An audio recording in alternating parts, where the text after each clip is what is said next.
Hello everyone, welcome back to my channel.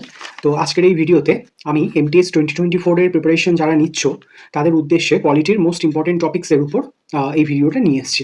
তো quickly দেখে নাও প্রিপারেশনের সময় পলিটির কোন কোন টপিকের উপর তোমরা বেশি অ্যাটেনশন দেবে। ওকে, দেখো একদম প্রথমেই দু একটা কথা বলে রাখি, সেটা হলো পলিটির সিলেবাস কিন্তু জিএস এর অন্যান্য সাবজেক্টের সিলেবাসের তুলনায় অনেকটাই কম। সুতরাং এখানে বেশি এক্সপেরিমেন্টাল কোনো কোয়েশ্চেন আসে না, বা এমন কোনো কোয়েশ্চেন আসে না যেটা কেউই শোনেনি, বা ভীষণ অ্যাডভান্স লেভেলের কোয়েশ্চেন কিন্তু এখানে সচরাচর আসে না। লিমিটেড কিছু টপিক্সের মধ্যে থেকে কোয়েশ্চেন আসে। তো সেই জন্য আমি তোমাদেরকে বলবো যে স্টিক টু দ্য পিওয়াইকিউ, অর্থাৎ পিওয়াইকিউ এর উপর বেশি ফোকাস করো। এবং ওয়েটেজের কথা যদি বলতে হয়, তো তোমরা অলরেডি জানো, আগেও বলেছি যে এসএসসি যে কোনো প্রিলিমিনারি পরীক্ষায় পলিটি থেকে 2 থেকে 3টে কোয়েশ্চেন আসে, এবং এমটিএসে যেহেতু একটা টিয়ারের পরীক্ষা হয় 2টো কোয়েশ্চেন তুমি পাবেই পাবে। ওকে, তো চলো কুইকলি ইম্পর্টেন্ট টপিক্সগুলো দেখে নিই। একদম প্রথমেই দেখো কনস্টিটিউয়েন্ট অ্যাসেম্বলি। কনস্টিটিউয়েন্ট অ্যাসেম্বলিতে বিভিন্ন যে কমিটি, সেই কমিটির চেয়ারম্যান কে কে ছিলেন, কোন কোন ব্যক্তিত্ব, ইম্পর্টেন্ট সিদ্ধান্ত কবে কবে নেওয়া হয়েছিল, নাম্বার অফ মেম্বার্স, ওকে, সেগুলো খুব ভালো করে তোমরা ডিটেলসে পড়বে। Next is source of the Indian constitution, অর্থাৎ ইন্ডিয়ান কনস্টিটিউশনের কোন কোন ক্যারেক্টারিস্টিক বা কোন কোন ফ্যাক্ট কোন কোন দেশের কনস্টিটিউশন থেকে বড় করা হয়েছে, সেগুলো তোমরা ভালো করে পড়বে। অ্যামেন্ডমেন্ট ভীষণ ভীষণ ইম্পর্টেন্ট, একটা দুটো কোয়েশ্চেন প্রায়ই আসে, একটা করে কোয়েশ্চেন প্রায়ই আসে অ্যামেন্ডমেন্ট থেকে, ঠিক আছে? অ্যামেন্ডমেন্টটা ভালো করে পড়বে।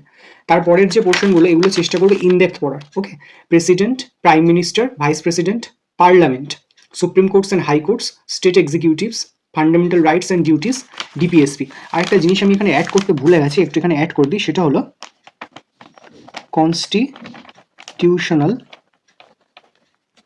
বডিজ। ঠিক আছে, যেমন ধরো তোমরা ইউপিএসসি পেলে, ইলেকশন কমিশন পেলে, ঠিক আছে, এইগুলো তোমরা খুব ভালো করে পড়ে নেবে।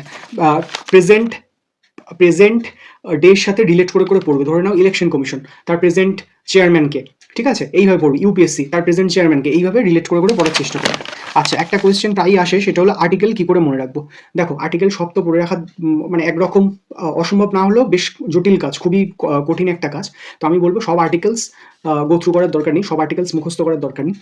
উপরের এই যে টপিকগুলো আমি বলে দিলাম ইম্পর্টেন্ট টপিক, তোমাদের চেষ্টা করতে হবে এই টপিকগুলো রিলেটেড প্রত্যেকটা আর্টিকেল যেন তোমাদের ঠোঁটস্থ থাকে। বুঝতে পারলাম? যেমন ধরে নাও প্রেসিডেন্ট, এখানে প্রেসিডেন্ট কত নম্বর আর্টিকেলে বলা হয়েছে, প্রেসিডেন্টের ইলেকশন সম্পর্কে কত নম্বর আর্টিকেলে বলা হয়েছে, বা প্রেসিডেন্টের পাওয়ার সম্পর্কে কত নম্বর আর্টিকেলে বলা হয়েছে, এইরকম।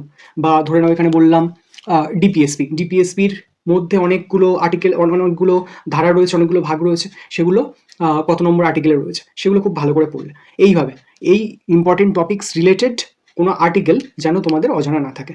তো পলিটি ছোট একটা টপিক, বেশি কিছু বলার নেই। এই কটা জিনিস যদি তোমরা খুব ভালো করে পড়ো, আমার মনে হয় পলিটি থেকে কোনো কোয়েশ্চেন আটকাবে না। তো বুঝতে পারলাম, আজকের এই ভিডিওটা এইটুকু। খুব শিগগিরই আমি ইকোনমিক্সের ইম্পর্টেন্ট টপিক্সেরও ভিডিও নিয়ে আসবো, কেমন?